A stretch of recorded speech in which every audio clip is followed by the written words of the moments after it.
बिस्मिल्लाहिर्रहमानिर्रहीम। अस्सलाम वालेकुम क्लास। आई होप आप सब लोग खैरियत से होंगे। लास्ट वीडियो में लाइट स्ट्रेस इन प्लांट्स के दो पार्ट्स हमने डिस्कस किए थे, जिसमें एक रेडिएशन के इफ़ेक्ट्स, उसके काजेज़ और टॉलरेंस के ऊपर हमने दो वीडियोस शेयर किए थे मैंने। तो आज जो हमारा टॉपिक है लाइट स्ट्रेस की second type, light stress to shade stress, और इसे लो इंटेंसिटी या लो लाइट स्ट्रेस भी कहते हैं। तो उसे डिस्कस करना आज हमने। First of all, shade stress होती क्या है? Shade stress is also known as low light intensity stress, जिसमें इस स्ट्रेस को ऐसे भी आप डिफाइन कर सकते हैं कि deficiency of sufficient amount of light की प्रॉपर अमाउंट प्लांट के लीव्स तक ना पहुंचना, और प्लांट को यूटिलाइज नहीं कर पाता, तो प्लांट के बहुत सारे फिजियोलॉजिकल और मॉर्फोलॉजिकल जो एट्रीब्यूट्स हैं वो डिस्टर्ब होते हैं अंडर लो लाइट कंडीशन में। लो लाइट इंटेंसिटी को अगर हम डिस्क्राइब करेंगे तो इसमें जो नेचुरल लाइट है उसका 40 से 50% जो लाइट होगी उसको हम लो लाइट इंटेंसिटी कंसिडर करते हैं। और ये प्लांट्स, कुछ प्लांट्स इसके लिए अडॉप्टेड होते हैं, कुछ इसके लिए को अडॉप्ट नहीं कर पाते। जैसे आपको पिक्चर में नज़र आ रहा होगा कि यहाँ पे शेडी कंडीशन प्रोवाइड की गई, प्लांट को रिक्वायर्ड थी, उसको ज़्यादा इंटेंसिटी वो टॉलरेट नहीं कर सकता, तो उसे शेडी कंडीशन प्रोवाइड की गई है। तो जस्ट सिंबॉलिकली ये पिक्चर है जो रिप्रेजेंट कर रही है शेड को। तो शेड स्ट्रेस के काजेज़ क्या होते हैं? लो लाइट स्ट्रेस किस वजह से होती है, उसके रीजंस क्या हैं? तो फर्स्ट ऑफ ऑल, इसमें लो लाइट जो है जो प्लांट तक पहुंचती नहीं है, वो क्यों ब्लॉक होती है? प्लांट तक ना पहुंचते हुए उसकी ब्लॉकेज का कोई ना कोई रीज़न होगा।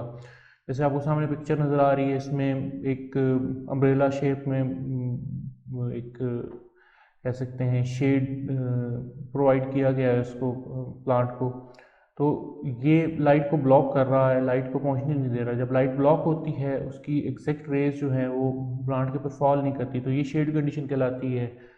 तो इसमें सबसे जो कॉमन कमर्शियल जो है वो हॉर्टिकल्चरल फैसिलिटीज़ हैं जो लाइट स्ट्रेस काज करती हैं, शेड का स्ट्रेस काज करती हैं। उनमें ग्रीन हाउसेज हैं, डिफरेंट टाइप के ग्रीन हाउस स्ट्रक्चर्स जिनके अंदर क्रॉप्स और प्लांट्स को ग्रो किया जाता है। शेड हाउसेज हैं प्लांट्स को शेड प्रोवाइड करने के लिए। लेकिन अगर यहाँ पे ऐसे प्लांट्स रख दिए जाएँ जिनको ज़्यादा डायरेक्ट लाइट की रिक्वायरमेंट है, तो उनको लो लाइट इंटेंसिटी की वजह से लाइट स्ट्रेस को फेस करना पड़ता है दोनों ही कंडीशंस में।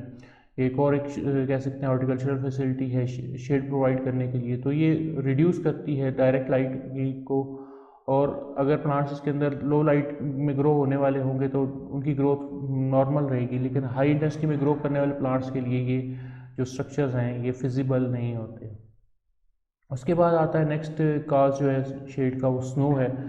ड्यूरिंग स्नो पीरियड, क्योंकि विंटर में काफ़ी प्रोलॉन्ग होता है, तो स्नो की जो लेयर्स हैं वो लीव सरफेस को या प्लांट के नॉपीज को जब कवर करती हैं तो वो लाइट की इंटरसेप्शन को रोक देती हैं। लाइट का जो है प्लांट तक पहुंचना वो रिड्यूस हो जाता है, जिसकी वजह से उसके ऊपर लो लाइट कह सकते हैं स्ट्रेस आती है। Next, clouds. प्रोलॉन्ग कंडीशन जब आती है क्लाउड्स की फॉर वीक्स, अगर क्लाउडी कंडीशंस रहें तो जो इंटेंसिटी या जो एक रिक्वायर्ड अमाउंट ऑफ लाइट है वो प्लांट्स को अवेलेबल नहीं होती, जिसकी वजह से प्लांट को स्ट्रेस को फेस करना पड़ता है। दो कि ये स्नो प्रोलॉन्ग होती है, क्लाउड्स जो है इनकी स्ट्रेस इतनी ज़्यादा लॉन्ग नहीं होती, शॉर्ट ड्यूरेशन के लिए होती है। लेकिन कुछ रीजन्स ऐसे हैं जहाँ पे सनलाइट एक्सपोजर नहीं होता, विंटर में बहुत कम सनलाइट आती है, ज़्यादातर क्लाउडी कंडीशंस रहती हैं। कई ऐसे रीजन्स हैं, तो उन रीजन्स के अंदर क्लाउडी कंडीशंस में प्लांट्स की ग्रोथ सफ़र होती है due to the insufficient light. उसके बाद फॉग्स, ये भी विंटर का एक फॉग जो है विंटर का एक फिनोमेना है।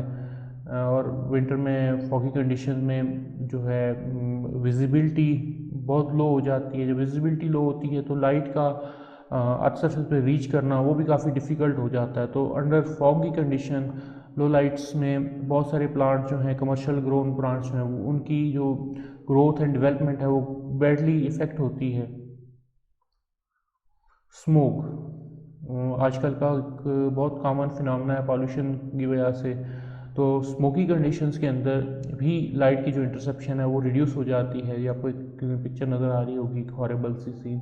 तो इससे प्लांट की ग्रोथ बुरी तरह इफेक्ट होती है। ना सिर्फ स्मोक के अंदर पॉल्यूटेड गैसेस मौजूद होती हैं, बल्कि ये लाइट की जो एक इंटरसेप्शन है प्लांट्स तक के लीव्स ने करनी है उसको भी रोकती हैं। उसमें शेड की वजह से प्लांट प्रॉपर फोटोसिंथेसाइज नहीं कर पाता और उसकी ग्रोथ एंड डेवलपमेंट दोनों ही रुक जाती हैं।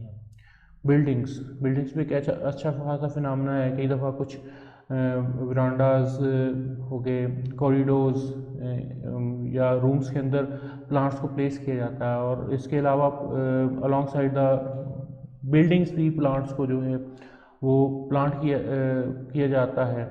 और अगर वहाँ पे बिल्डिंग का शेड आ रहा हो और प्लांट की रिक्वायरमेंट लाइट की काफ़ी ज़्यादा है तो वो उस शेड कंडीशन में सर्वाइव नहीं कर पाते, और वो लो लाइट इंटेंसिटी की वजह से कई दफ़ा वो बैडली इफ़ेक्ट होते हैं। क्योंकि बिल्डिंग्स का जो की वजह से जो शेड स्ट्रेस आती है वो परमानेंट होती है।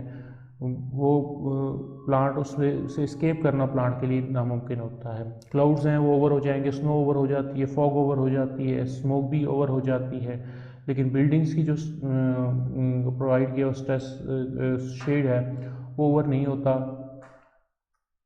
और lastly plants grown under story of trees, जैसे रेन फॉरेस्ट हैं या ऐसे रीजन जहाँ पे प्लांट्स की अंडर कैनोपी ग्रो करते हैं। जैसे आपको इस पिक्चर में नज़र आ रहा होगा, एक लार्जर ट्री के ट्रंक के नीचे स्मॉलर प्लांट्स मौजूद हैं, तो ये शेड में ग्रो कर रहे हैं। अगर तो ये शेड टॉलरेट करने वाले प्लांट्स होंगे तो ये इजीली ग्रो करेंगे। जैसे कॉफ़ी ट्रीज़ हैं तो ये शेड में टॉलरेट करते होते हैं, और जो ऊपर ट्री मौजूद है वो शेड प्रोवाइड कर रहा है। लेकिन यहाँ पे कोई ऐसा प्लांट जो लाइट लविंग होगा वो प्रॉपर ग्रो नहीं कर पाएगा शेड कंडीशन में, और उसको सफ़र करना पड़ेगा शेड स्ट्रेस की तरफ।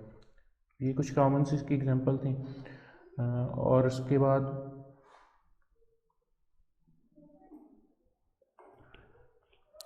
नेक्स्ट, इसके बाद इफ़ेक्ट्स ऑफ शेड और लो लाइट स्ट्रेस, ये इफ़ेक्ट क्या आते हैं। मॉर्फोलॉजिकल ट्रेट्स प्लांट्स के, उन पे क्या इम्पेक्ट आता है। First of all slow growth और रिटार्डेड ग्रोथ एक जनरल सिम्टम है कि प्लांट को लाइट की प्रोविज़न नहीं है। लाइट उसका बहुत इंपॉर्टेंट कंपोनेंट है, तो वो उसकी प्रॉपर ग्रोथ एंड डेवलपमेंट के लिए रिक्वायर है। तो स्लो ग्रोथ होगी,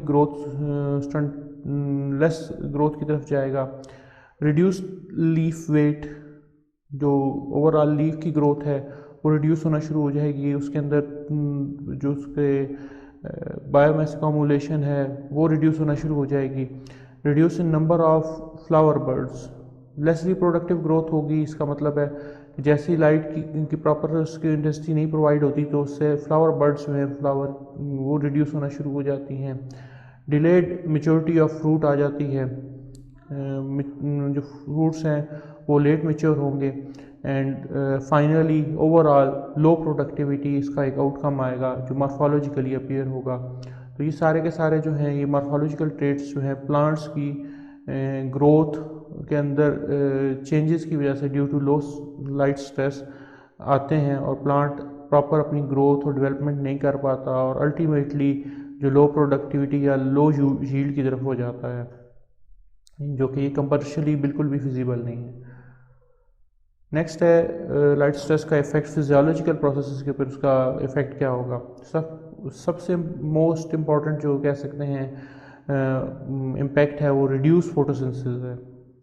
क्योंकि प्लांट को प्रॉपर लाइट नहीं मिल रही, वो शेडी कंडीशन में है, तो वो अपनी फोटोसिंथेसिस 100% नहीं कर पाता। तो फोटोसिंथेसिस के रिडक्शन की वजह से मॉर्फोलॉजिकल जो डिसऑर्डर्स उसमें क्रिएट हो रहे हैं वो उसका एक रीज़न है।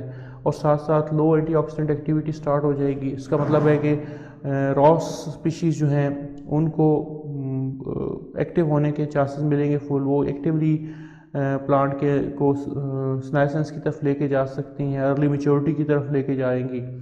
और प्लांट की डेथ काज हो सकती है।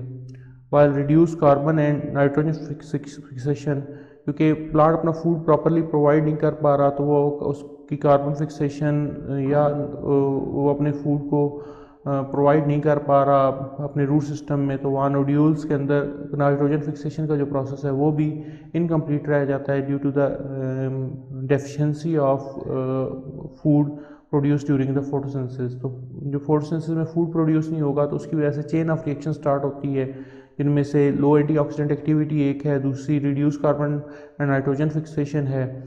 और इसके अलावा जब ये कंडीशन आती हैं तो अप रेगुलेशन स्टार्ट हो जाती है इथाइलिन की बायोसिंथेसिस में, वो ज़्यादा प्रोड्यूस होना शुरू हो जाता है। तो वो ज़्यादा प्रोड्यूस होगा क्वांटिटी में तो प्लांट के लिए सर्वाइव करना फॉर प्रोलॉन्ग पीरियड पॉसिबल नहीं रहेगा, वो अर्ली मेच्योरिटी की तरफ जल्दी से जल्दी जाएगा और उसकी डेथ काज होगी। इसके बाद reduce sugars and starch contents, ये भी लिंक करते हैं फोटोसिंथेसिस के साथ। फोटोसिंथेसिस प्रॉपर नहीं हो रही, प्रॉपर फूड प्रोड्यूस नहीं हो रहा, तो फ्रूट्स जैसे कि एग प्लांट या ग्रेप्स के फ्रूट्स हैं उनके अंदर शुगर कंटेंट्स की रिडक्शन स्टार्ट हो जाएगी, वाइल उनके अंदर स्टार्च के कंटेंट्स भी डिक्रीज़ होंगे। राइस के अंदर स्टार्च के कंटेंट्स का डिक्रीज़ होना due to the low light stress, ये भी एक सिम्टम है जो शो होता है under the low light stress conditions. तो ये सारे इम्पैक्ट्स प्लांट के अंदर डिफरेंट चेंजेस जो आ रहे हैं, ये सारे के सारे रीज़न हैं due to the less interception of light. जो अगर वो लाइट प्रॉपर प्लांट इंटरसेप्ट नहीं कर पा रहा है क्योंकि उसमें रिडक्शन है, कोई शेडी कंडीशन ऐसी क्रिएट होगी है, कोई ऐसा बैरियर बीच में मौजूद है जो लाइट को पहुंचने नहीं दे रहा प्लांट तक, तो उसकी वजह से फोटोसिंथेसिस रिड्यूस होती है। और फोटोसिंथेसिस की वजह से प्लांट जब अपने प्रॉपर फूड प्रोडक्ट्स प्रोड्यूस नहीं कर पाता तो उसमें बाकी जो चेंजेस आना शुरू होते हैं विद द पैस ऑफ टाइम, वो उसकी फिजियोलॉजिकल प्रोसेसेस की फॉर्म में शो होती हैं।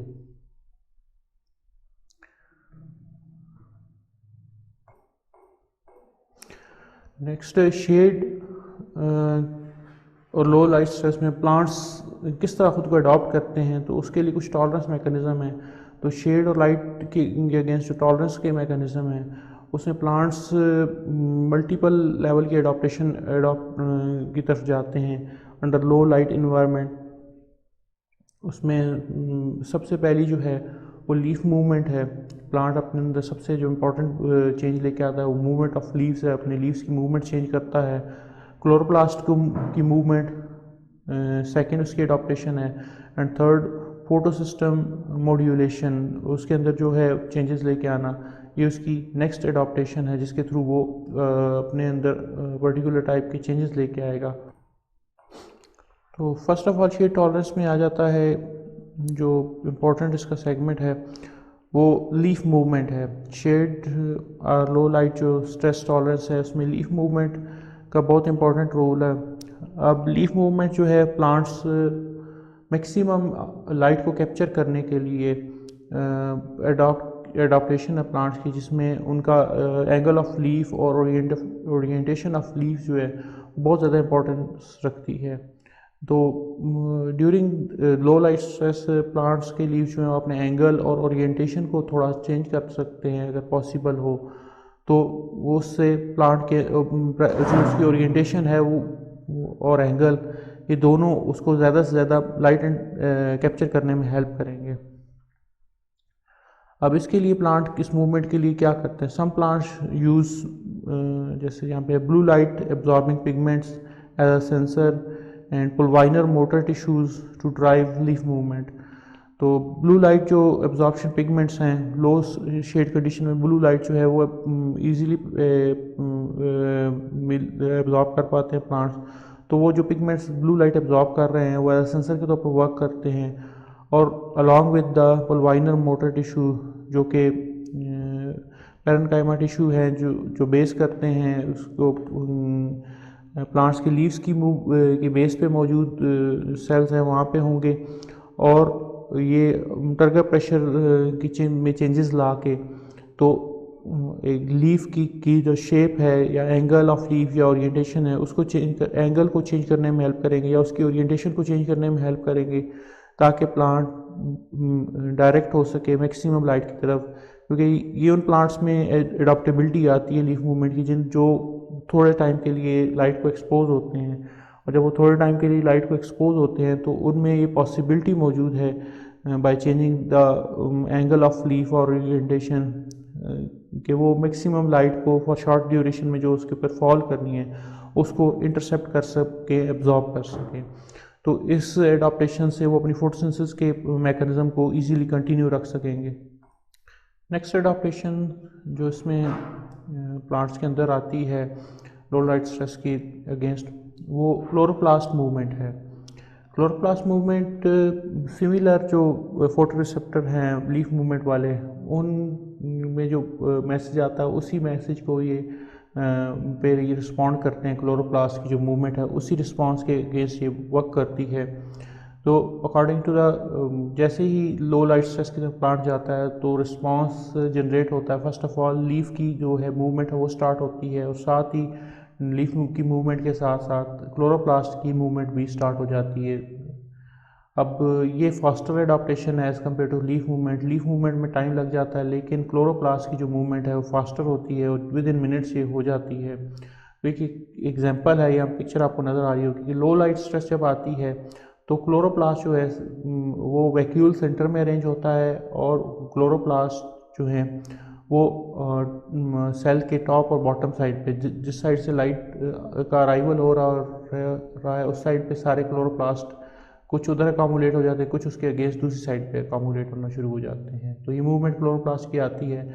लेकिन जब यही वाले क्लोरोप्लास्ट हाई लाइट को एक्सपोज होते हैं, यही वाले सेल, तो उस हाई लाइट इंटेंसिटी को अवॉइड करने के लिए अगर वो शेड टॉलरेंट प्लांट्स हैं तो वो उनमें क्लोरोप्लास्ट की मूवमेंट ये होती है कि क्लोरोप्लास्ट को away from the light move करवा दिया जाता है ताकि less amount of light absorb हो, उसके अंदर कोई बर्निंग इशू लाइट के जो की वजह से लाइट के एक्स्ट्रा एब्जॉर्प्शन की वजह से जो प्रॉब्लम आएगी लीफ बर्निंग के होगी due to the increase in temperature, उससे अवॉइड करने का एक मैकेनिज़्म है। और उसके बाद जो इम्पोर्टेंट चीज़ है वो एक और है कि डार्कनेस। अगर बिल्कुल ही जब नाइट टाइम में टोटल डार्क कंडीशन होती है तो उस वक्त जो सेल्स होते हैं उनके अंदर जो क्लोरोफिल है वो away from the light source, जो डायरेक्शन होती है लाइट की, उससे अवे फ्रॉम सेल के बॉटम पोर्शन पे मूव कर जाते हैं। तो लो लाइट में मैक्सिमम जो है वो लाइट की तरफ वो अपने क्लोरोफिल को अरेंज करने की कोशिश करेंगे, लेकिन कुछ ना कुछ जो होते हैं वो अकामुलेट होते हैं away from the light, while avoidance mechanism high light intensity में जो सारे के सारे क्लोरोप्लास्ट सेल में away from the light arrange होना शुरू हो जाते हैं। तो ये फास्ट अडॉप्टेशन है, विद इन मिनट्स ये अडॉप्ट कर पाते हैं। क्लोरोप्लास्ट की मूवमेंट जो है इसलिए होती है कि जब लाइट अवेलेबल है थोड़े टाइम के लिए लो लाइट कंडीशंस में, तो plant maximum amount of light जो है वो एब्जॉर्ब कर सके, मैक्सिमम लाइट को एब्जॉर्ब करके मैक्सिमम फोटोसिंथेटिक एक्टिविटी को वो कैरी आउट कर सके। अगर ये प्रॉपरली कैरी आउट कर पाते मैक्सिमम फोटोसिंथेसिस तो प्लांट अपनी प्रॉपर ग्रोथ को रिज्यूम कर सकता है। उसके बाद लास्ट इसमें टॉलरेंस का मैकेनिज़्म है वो फोटो सिस्टम मॉड्यूलेशन आ जाती है। लॉन्ग टर्म जो लाइट एडाप्टेशन स्ट्रेटजी इसको कह सकते हैं, और ये मोस्टली जेनेटिक लेवल पे अकर होती है जिसमें उसके जीन का एक्सप्रेशन जो है वो कंट्रोल होता है। और ये लॉन्ग टर्म जो एडाप्टेशन है इसको कैरी आउट होते हुए एज़ कम्पेयर जैसे अभी लास्ट जो टॉपिक था जिसमें हम क्लोरोप्लास्ट मूवमेंट की बात कर रहे थे कि chloroplast movements with in minutes carry out हो जाती है। लेकिन ये लॉन्ग टर्म जो लाइट एडाप्टेशन स्ट्रेटजी है फोटो सिस्टम मॉड्यूलेशन की, इसको कंप्लीट होते हुए, क्योंकि इसमें जेनेटिक लेवल पे जीन्स का एक्सप्रेशन चेंज होता है तो इसको 2 और 3 डेज़ लग जाते हैं, क्योंकि इसमें एंजाइमेटिक एक्टिविटीज़ चेंज होना होती है ताकि जीन्स एक्सप्रेस हो सकें। जो स्ट्रेस रिलेटेड जीन्स हैं उनके एक्सप्रेशन के आने तक 1 से 2 दिन लग सकते हैं, लेकिन ये कह सकते हैं लॉन्ग टर्म होता है। और जब दोबारा इसमें चेंज होना होगा तो अगर एक दिन उसमें लाइट की वेरिएशन आ जाती है तो फ़ौरन चेंज नहीं हो जाएगा जब तक कि long exposure new light intensity के चेंजेस में नहीं आएगा, वो उसी एडाप्टेशन में रहेगा प्लांट। अगर देखा जाए तो प्लांट्स जो लो लाइट इंटेंसिटी के अंदर ग्रो करते हैं, they have larger antenna system for the interception of light. उसकी थैलाकाइड्स के अंदर मौजूद होगा एंटीना जो कम्प्लेक्स है इंटायरली उसकी थैलाकाइड मेम्ब्रेन के अंदर, जहाँ पे उसने लाइट को एब्जॉर्ब करना है, वो एज़ कम्पेयर टू जो हाई लाइट इंटेंसिटी में ग्रो होने वाले प्लांट्स हैं उनसे साइज़ में कंपैरेटिवली लार्जर होता है, और ताकि वो ज़्यादा से ज़्यादा लाइट को इंटरसेप्ट कर सके, क्योंकि लाइट ने for shorter period of time fall करना प्लांट के ऊपर, और उस शॉर्टर पीरियड के अंदर वो जब वो प्लांट उसे मैक्सिमम जब कैप्चर करेगा तो वो अपनी फोटोसिंथेसिस का जो एक मैकेनिज़्म है उसे इमीडिएटली अपने रिएक्शन सेंटर्स के अंदर उसे कंडक्ट करवा सकेगा। ये कुछ उसकी एडाप्टेशंस थी। आज के लेक्चर यहीं तक है, बाकी नेक्स्ट जो है टॉपिक्स आने वाले लेक्चर में डिस्कस करेंगे आपसे। तब तक के लिए अल्लाह हाफिज़।